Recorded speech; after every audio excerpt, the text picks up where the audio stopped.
sudah dipegang oleh RRQ Hoshi. Yap, 1 poin sudah dipegang oleh RRQ Hoshi. Akankah di game yang kedua tim Liquid ID bisa menyamakan kedudukan? Atau memang match ini akan langsung diselesaikan saja? Jadi sekali lagi, EPL Arena, mana suaranya? Oke. Terbus pastinya ya dengan adanya satu tamparan yang dihadapi oleh tim Liquid ID. Dengan comeback yang cukup menyakitkan.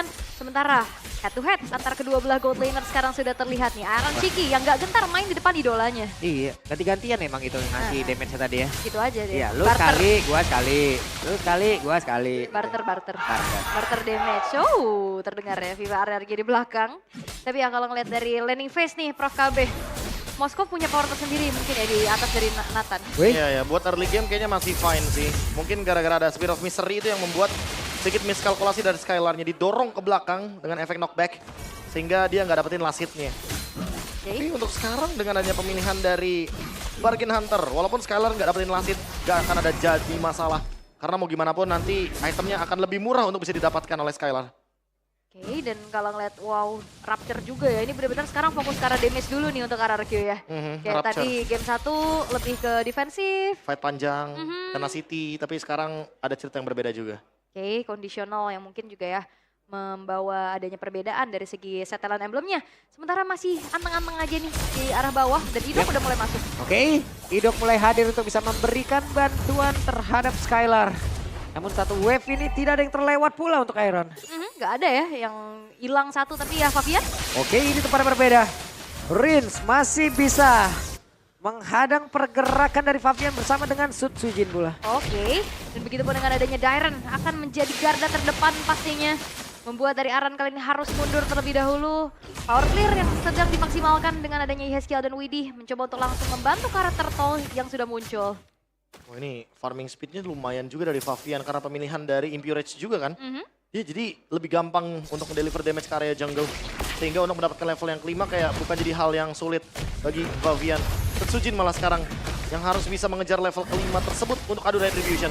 Yep, sekarang pertempuran yang akan terjadi. Belum ada yang terlihat lagi tapi penalty zone yang tadi menabrak ke bagian belakang. Coba lihat. Ada lagi satu Spear of Destruction namun untuk sekarang turtle-nya berhasil diamankan oleh Rinsya.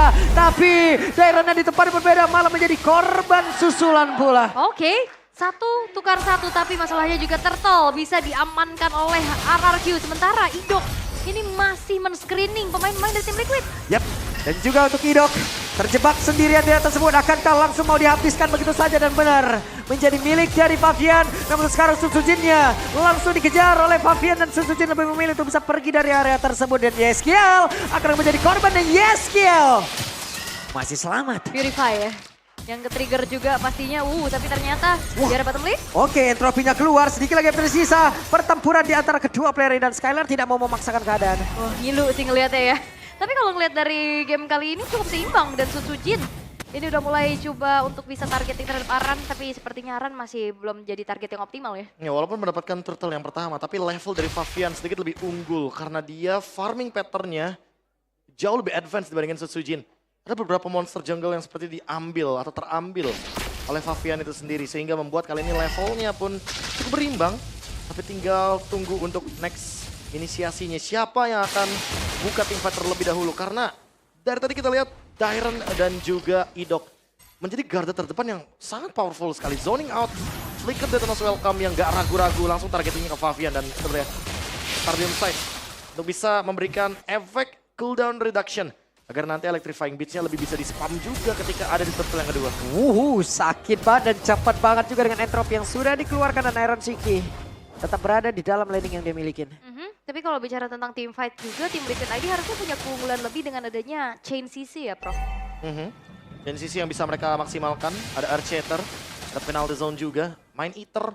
Targetnya siapa? Wah, berhasil mendapatkan ke arah satu player, namun untuk sekarang Detona's welcome-nya akankah sempat untuk bisa mendapatkan ke arah satu player, di mana Dairen yang pun masih berhasil selamat di dalam area tersebut. Dairen terbakar di dalam tubuh, tapi Dairen tidak kuat lagi menerima begitu banyak damage yang masuk ke dalam tubuh. Dan Favian berusaha untuk bisa kabur walaupun ada Ring of Punishment di bawah kakinya. Wow, dan ini adalah satu buah gangguan yang berarti dari Glorious Pathway dan juga Frigate Glacier. Ini sudah dipastikan sulit untuk bergerak. Sepertinya aku pertanyakan tadi, siapa targetnya? Lini depannya terlalu strong. Skylos ditambah Barats. Ini dua tipikal hero yang nggak bisa di take down dengan mudah. Butuh Demon Hunter Sword, butuh Malefic Roar. Dan Favian juga butuh lebih daripada sekedar Stallium Sight. Butuh damage yang lebih pasti lagi untuk bisa menumbangkan bagaimana lini depan tersebut. Dan Aran sendirian, bisa Aran bertahan karena sekarang Aran masih berjuang, satu hit terakhirnya Aran. Hilang sendirian. Oh, dua pemain bergerak ke arah atas, Aran yang ditarget tapi Idok juga masih mencari nih. Lini depan dari tim Liquid ID terutama Widi. Yang kalau bisa ya dibungkam aja, jangan sampai nantinya melakukan inisiasi yang cukup mengerikan. Wah, ini targetingnya lagi sih. Karena lini belakangnya, Skylar-nya juga susah untuk dijangkau. Tapi lini depannya juga sulit sekali untuk bisa dihancurkan. Benteng yang begitu kuat dari kawanan RRQ Hoshi. Kali ini dari segi grafik terlihat sudah bagaimana cara ofensivitas mereka di game yang kedua. Yap, Glorious Pathway dikeluarkan, namun sekarang dengan satu katapult masih tertinggal di atas tersebut. Tapi Rinsnya masih berusaha untuk bisa kabur. Masih ada peran offense di dalam tubuhnya, tapi Rins langsung menghilang pula dengan sangat cepat. Dan juga Idok sendiri, tapi masih ada Reventless di dalam tubuhnya. Dan Skyline bagian belakang bersiap untuk bisa mengatakan damage kembali. Dan Widi terjebak sendirian untuk kali ini. Mr. X-Man memanggil kembali Aran. Akankah mereka mau melakukan sebuah tim fight kembali? Tapi Detona's Welcome masuk ke dalam tubuh dari Aran, penalti zone-nya. Idok menjadi korban, Dairon menjadi orang terdepan, dan sekarang Suzujin hadir untuk bisa memberikan sebuah backup terhadap rekan-rekannya. 3 player begitu mengerikan, menghancurkan, membombardir pertahanan dari tim Liquid ID. Wah, simfoni yang begitu baik dari RRQ Hoshi. Berhasil untuk bisa men-take down 3 pemain dari tim Liquid ID.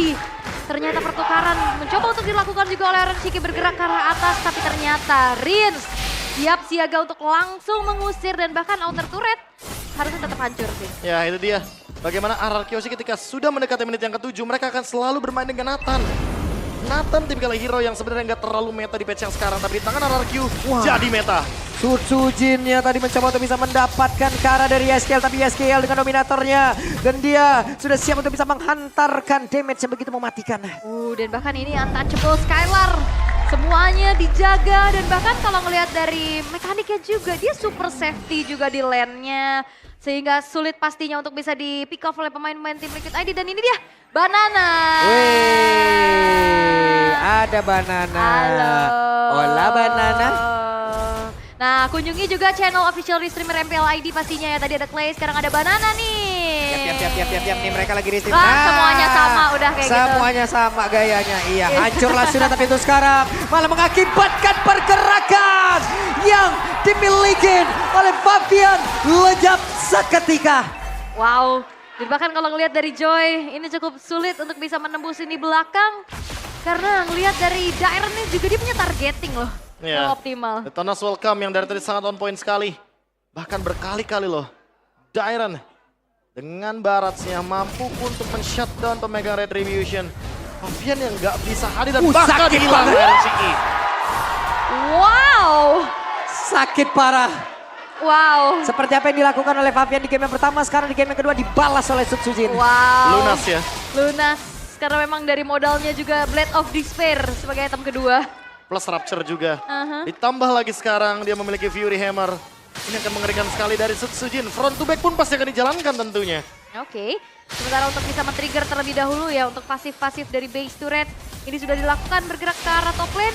Sementara ngeliat Favian split push. Apakah itu menjadi satu buah kunci untuk tim Liquid ID, Prof? Kayaknya bisa jadi jawaban, tapi nggak selamanya. Karena dari tadi kalau kita lihat, penguasaan map dari RRQ Hoshi ketika di atas menit yang ke-7 udah hampir 70% mereka kuasai.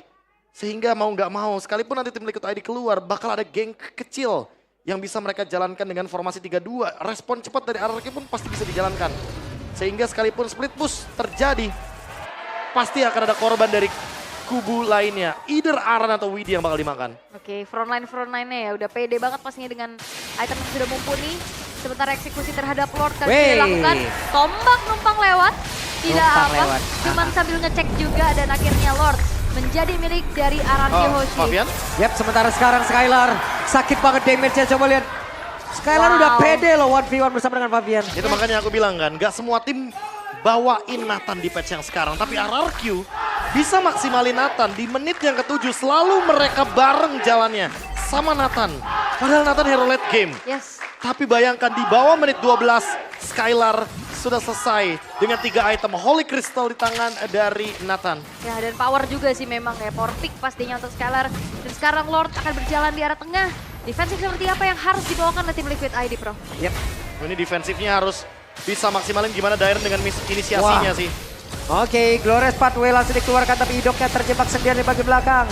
Untuk kembali lagi menuju ke arah rekan-rekannya. Sementara Dairen dengan 2 bar SP di dalam tubuhnya. Dan Lord kali ini udah masuk dalam pekarangan yang dimiliki oleh tim Liquid ID. Mereka masih cukup santai. Favian mencoba untuk bisa menggocek ke arah beberapa player. Tapi ada Frostbridge yang udah langsung dikeluarkan. Dan sekarang Favian malah menjadi korban di dalam match tersebut. Widi gagal untuk bisa membanting dan juga meng-knock up siapapun yang ada tepat di depannya. Oke, mereka bermain cukup disiplin. 10.000 gold lead yang dipegang oleh RRQ Hoshi. Mereka akan tabrak lagi. Oke, menit 10 akankah menjadi 1 menit yang dimana akan menjadi akhirnya bagian untuk RRQ Hoshi, dimana untuk sekarang Aran yang mundur sedikit ke bagian belakang dari SKL. Lagi dan lagi harus bisa mempertahankan. Tapi Sun Sujin dengan 1 wave 5 minion yang akan masuk lagi dalam pertahanan yang dimiliki oleh tim Liquid ID. Dan mereka sepertinya akan siap untuk bisa menutup ke arah match ini.